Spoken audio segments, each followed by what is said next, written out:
What is going on, you guys? Welcome to the video and welcome to my hand. So since this video is about a shifter, I feel like that's probably where we should start.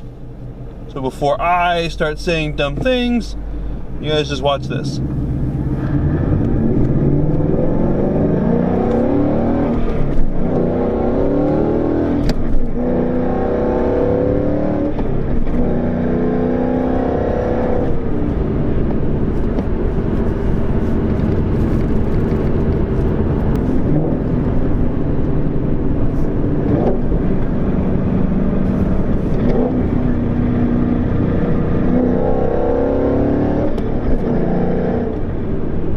What is up, fellas? So sorry if I sound a little funky. I'm getting over a cold right now. But yeah, so obviously you guys see by the title, I have a Barton short throw shifter in my car now. So I figured now that we've got it installed and I've had it in for about a week, let's talk about it. So first things first, getting disclaimer out of the way here. This isn't the full Barton hybrid shifter. This isn't the full big $500 shifter, not the whole assembly.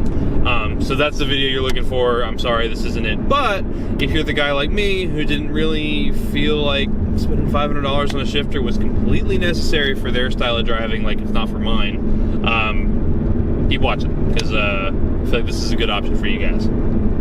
So what we got here is the Barton shifter with the 2-post bracket that you install.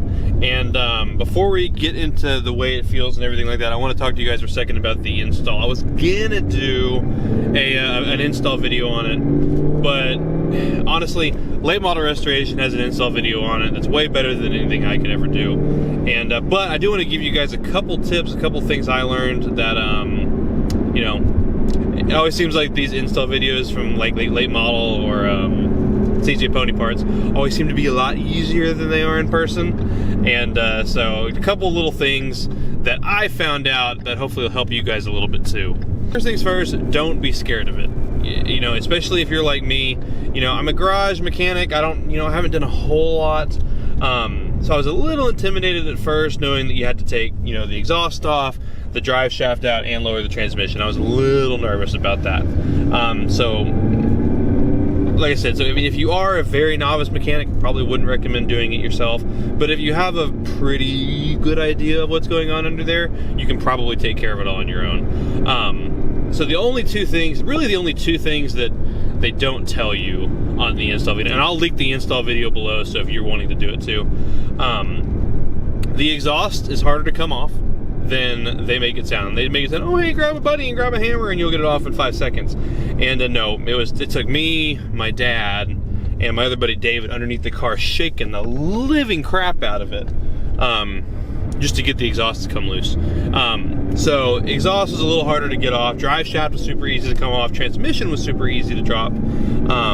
Everything on the interior of the car is very easy. There's not a whole lot to it. The only other hard thing is underneath. Now what they say, and it's at the very front of the shifter, holding the shifter on, what they use in late model restoration, they call it a stubby 13. So if you don't know what a stubby 13 is, it's like, I think it's a 13 millimeter wrench that's only about this long. And so if you're like me and you have tons of tools laying around, find just any 13 and just cut it. And that's what we tried to do at first, but I swear it takes, the threads on it are only that long. I swear there's not that many threads to the thing, but you feel like you're turning it for hours because you're going like a 1/16 of a turn at a time. Drives you absolutely up the wall. And I have big hands too, so I'm like in there like hands cramping, dying. So what we did, now I don't know if you have one, the wrench I found was 1,000,000 years old. It was from one of my grandfather's old wrenches. It was a little ratchet that was only about this big. So I put the 13 on that little baby ratchet, and I was able to get that ratchet in there. Now on late models video, they come at it from the bottom. We found it was easier if you come at it through the top of the shifter. So you take the whole center console out, and there's a big hole. And if you guys saw my my Instagram story, I'll put the Instagram story here too. If you have an S550 and you want to put a shifter in, don't do it. It's not worth it. You could look through the shifter and just see the ground because everything was gone. So we came in from the top and we were able to get that little ratchet on it, and it made life a lot easier. So I recommend a little ratchet and then just being patient with your exhaust. What I recommend is once you get the car up in the air, just go ahead and hit, because where the exhaust comes off after the cats, and then kind of where the mufflers are. Hit it with some WD-40. something to try and loosen it up a little bit before you try shaking it off, because it's gonna probably fight you. You know, a lot of these guys' cars at these shops, these cars don't get driven as much as, you know, most cars do, so there's a lot easier for theirs to come off. So just be patient with it and you'll get it off. So moving on to how the shifter actually feels though, was it worth the money? Abso-freaking-lutely. Night and day.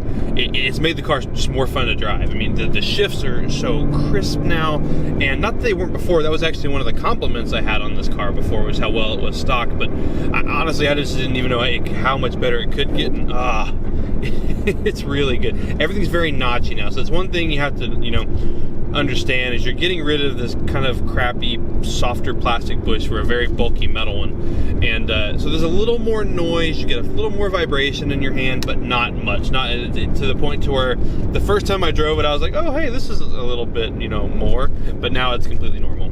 Only one thing, if I had to come up with a negative for it, would be reverse is a little harder to get into now, and I'm talking just a little bit. You have to pull, you know, the little ring you pull up on to get in reverse, you got to pull up on it just a little bit harder. There's a little more friction there, so it's a little harder to get into reverse, but that's seriously my only gripe about the whole thing, and that's just a very, very baby gripe at that. So, you know, my other favorite part about it is not only did it, so Barton claims that it's 25% shorter throws. So not only are the throws a lot shorter, but oh, that's fourth gear. That's first. There we go.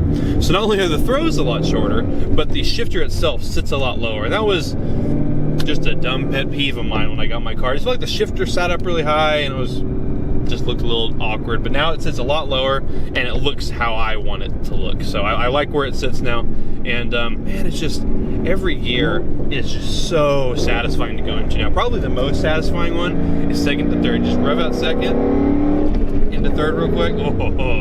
It's very good. So I know some people don't like short throw shifters, and I could kind of see why. It's definitely a lot more involved now. I mean, it's not harder by any means. It's not like you're like pulling some, you know, old 1900s lever and you're like coming to like crank it into gear. But I mean, it's definitely more firm, and it's not as, you know, it's more fun and it's more crisp, and it's, you know, and it feels racier, but it's not as nice to drive. I mean, I guess from that respect, I mean, if what you love most about, you know, these, you know, the S550 is how smooth and nice and easy everything is to do. It definitely takes some of the ease out of it. And again, I'm being very, very nitpicky by saying that, because it's still super, super easy to drive. Like I said, if one of those things, you know, if, you know, comfort is one of those things that's super important to you, then I would maybe stay away from it. But one thing it does do is it makes it more fun to drive. And if you're wondering how much more fun to drive it makes it, well, let's pull over and we're going to talk some numbers real quick. So let's talk some numbers here. So they say this is 25% shorter throw.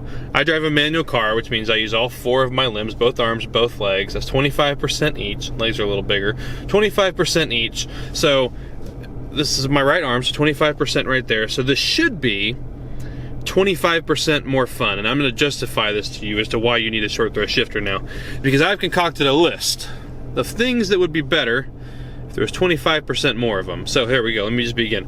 Margaritas, 25% more margaritas. Paycheck, if your paycheck was 25% bigger. Time, had more time. Pie, if you had 25% more pie, that'd be sweet. Puppies, who doesn't want 1.25 dogs? I feel like that's a good amount of dogs to have. Horsepower, I would like 25% more horsepower. Humidity, a little less of that, here in Houston especially. Speed limits, a little more speed limit, 25% more. Cinnamon rolls, who doesn't need 25% more cinnamon rolls? And lastly, for you guys out here, a 25% bigger